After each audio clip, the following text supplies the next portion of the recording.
Persija Jakarta secara resmi katakan tidak akan ikut ambil bagian di turnamen Asian Club Championship. Turnamen tersebut mempertemukan klub-klub yang ada di kawasan Asia Tenggara, serta Persija Jakarta akan fokus untuk Liga 1 Indonesia musim depan. Sebelum lebih jauh, aku akan bosan-bosannya untuk ingatkan teman-teman, ketika teman-teman tonton video ini, jangan lupa tekan tombol like-nya.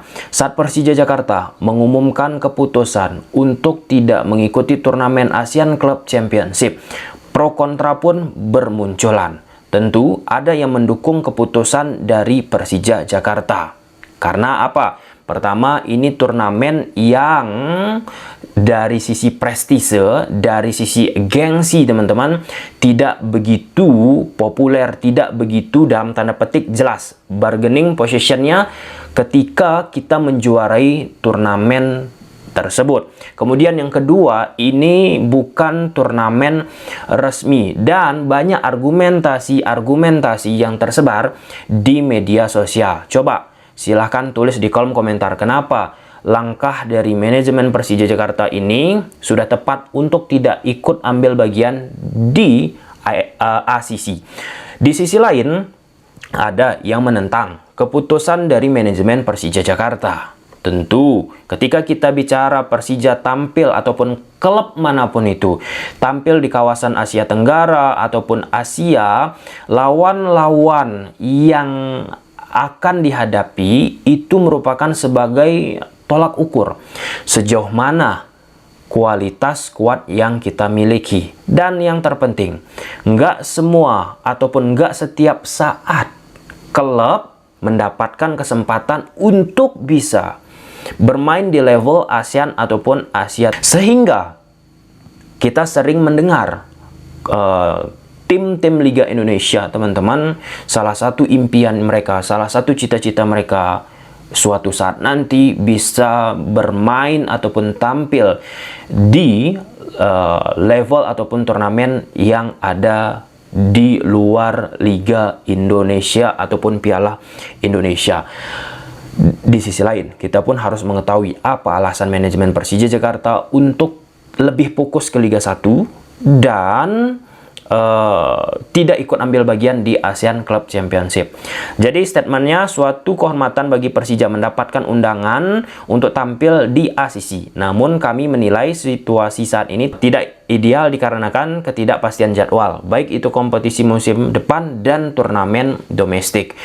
Untuk statement tersebut aku sepakat sih, sehingga menyulitkan klub-klub yang ada di Liga Indonesia untuk menyusun schedule apa-apa yang dilakukan untuk musim depan, 2 tahun ke depan, dan lain sebagainya. Sehingga kalau kita berkaca dengan klub-klub yang ada di Eropa, mereka sangat tertata, tersusun, rapi banget. Turnamen-turnamen apa yang mereka ikuti. Kenapa mereka rapi? Karena mereka bisa mencocokkan dengan jadwal yang dimiliki. Sedangkan kalau kita bicara di sepak bola Indonesia, jadwalnya ya you know lah ya. Oleh karena itu, ini PR PSSI, ini PR PT LIB untuk bisa memperbaiki jadwal kita musim depan.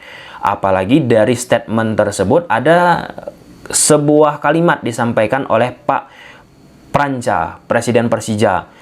Baik itu kompetisi musim depan dan turnamen domestik. Turnamen domestik ini apakah dimaksud Piala Indonesia akan bergulir? Wait and see. Tapi ya, turnamen domestik kita memang beberapa tahun kebelakangan ini vakum, padahal itu sangat penting untuk pemain-pemain yang tidak begitu banyak mendapatkan kesempatan bermain di Liga 1 Indonesia. Case close ya. Aku rasa soal jadwal ini bukan maksud gini, kalau kita bicara soal jadwal akhirnya membuat Persija kesusahan, aku pun sangat amat memaklumi dan mengerti. Kemudian ditambahkan lagi, kami harus menyusun kekuatan tim untuk memperbaiki performa di Liga 1 tahun 2024-2025 dan bersiap mengikuti turnamen domestik yang kabarnya juga akan bergulir secara bersamaan. Kami tak mau memecah fokus agar pencapaian tim bisa lebih baik lagi dibanding musim sebelumnya. Yaitu statement yang disampaikan oleh Pak Panca teman-teman selaku Presiden Persija Jakarta. Ya, aku pun merasa ya mengertilah dengan beberapa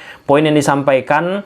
Dalam momen statement dari Pak Panca, aku nggak mau terlalu memperlebar, terlalu mendalami. Aku fokus soal teknis yang sering kita bahas, taktikal yang sering kita bahas. Saat klub-klub Liga Indonesia tampil di level Liga Champions Asia ataupun yang terdekat aja lah, yang mudah dijangkau oleh klub-klub Liga Indonesia di AFC Cup, di situ klub-klub Liga Indonesia akan menghadapi ya beberapa negara yang ada di kawasan Asia Tenggara ataupun di Asia. Di situ bisa sebagai tolak ukur betapa ada sedikit gap antara pemahaman taktikal klub kita menghadapi klub-klub yang ada di luar. Contoh, aku nggak mau menyebutkan nama klub.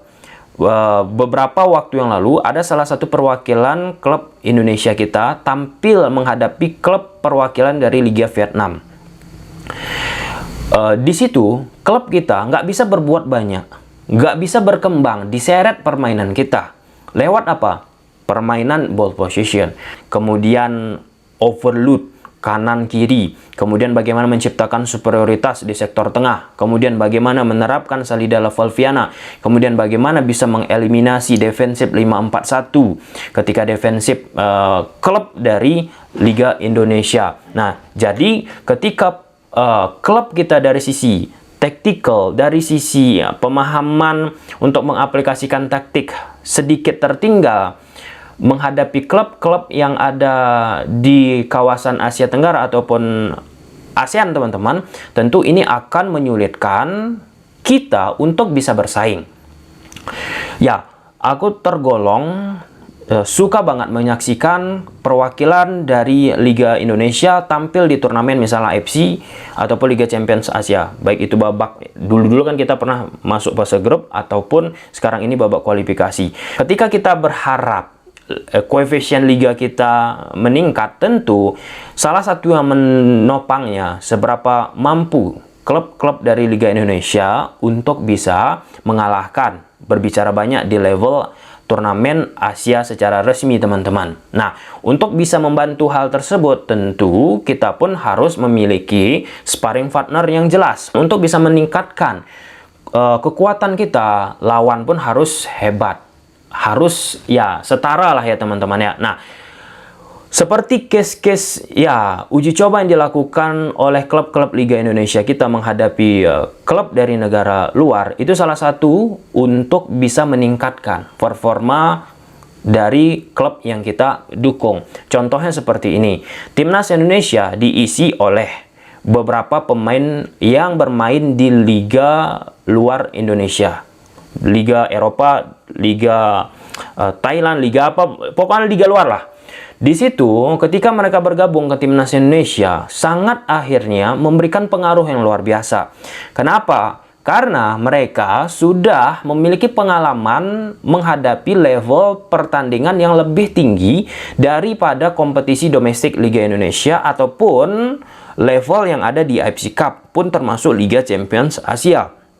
Nah, dengan klub-klub Liga Indonesia mengikuti misalnya event-event turnamen yang ada di kawasan Asia Tenggara ataupun Asia, itu kan sebagai salah satu untuk bisa terus memunculkan ataupun meningkatkan performa yang sudah baik semakin meningkat ketimbang kita melawan lawan yang secara kualitas setara ataupun di bawah kita. Kita bakalan stuck di situ saja.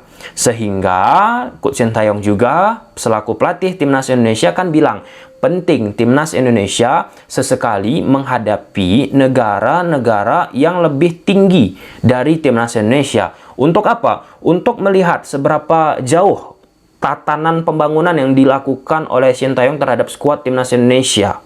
Nah, ini pun termasuk dengan klub-klub yang ada di Liga Indonesia, pun Persija Jakarta, teman-teman.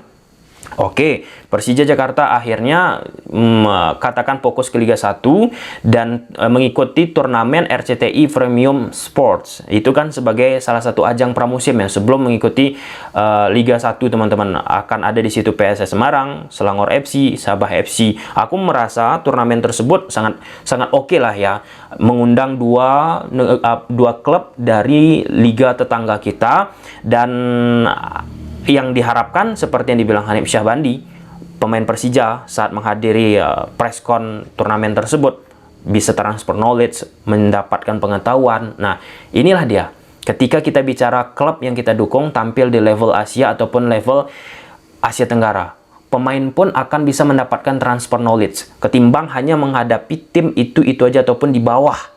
Itu dia poinnya.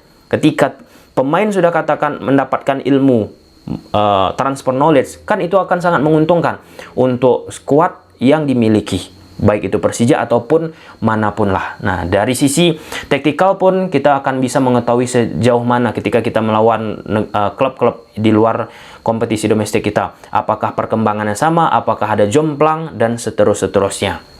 Ya, mungkin itu aja teman-teman beberapa yang ingin aku sampaikan soal Persija Jakarta ini. Di sisi lain aku tetap menghormati keputusan yang dimiliki oleh Persija Jakarta, namun di sisi lainnya kita perlu untuk memahami bagaimana untuk meningkatkan skuad tersebut biar lebih tinggi levelnya to the next level, ya menghadapi tim-tim yang nggak pernah dihadapi. Contohnya mengikuti turnamen-turnamen yang ada di Asia. Di turnamen Asia kita pun akan mengetahui seberapa dalam, seberapa hebat klub-klub yang ada di luar Indonesia. Kalau kita bisa sudah memetakan, wah kita kayaknya lebih oke daripada negara lain, maka disitulah artinya peningkatan terhadap klub yang kita dukung, ataupun dalam konteks ini Persija Jakarta. Gimana menurut teman-teman? Silahkan tulis di kolom komentar. Bye.